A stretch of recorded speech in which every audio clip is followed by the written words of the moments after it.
मैं इस वक्त रावलपिंडी के इलाके डबर रोड पर मौजूद हूँ और ये एक फूड स्ट्रीट है जहाँ पर अब से कुछ देर पहले ड्रोन की जो डेब्रीज हैं वो मिली हैं, जिसके बाद इस पूरे इलाके को कॉर्डन ऑफ कर दिया गया है। फूड स्ट्रीट जहाँ से ड्रोन की डेब्रीज इकट्ठी की गई हैं, उसके साथ पिंडी क्रिकेट स्टेडियम भी है जहाँ पर आजकल भी PSL के मैचेस हो रहे थे। पिंडी थिकली पॉपुलेटेड एरिया है जहाँ पर GHQ के अलावा मिलिट्री इंस्टॉलेशंस और उनके ऑफिसेज मौजूद हैं।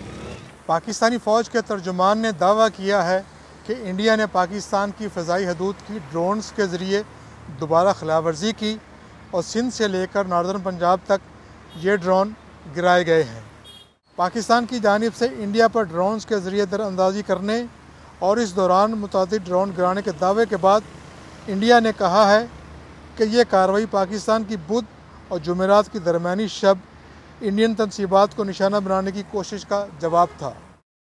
इंडियन डिफेंस मिनिस्ट्री की जानिब से जारी किए गए बयान में ये इल्ज़ाम आयद किया गया है कि 7 और 8 मई की दरमियानी शब पाकिस्तान ने ड्रोन्स और मिसाइल की मदद से शुमाली और मगरबी इंडिया में मुतअद्दिद अस्करी अहदाफ को निशाना बनाने की कोशिश की थी।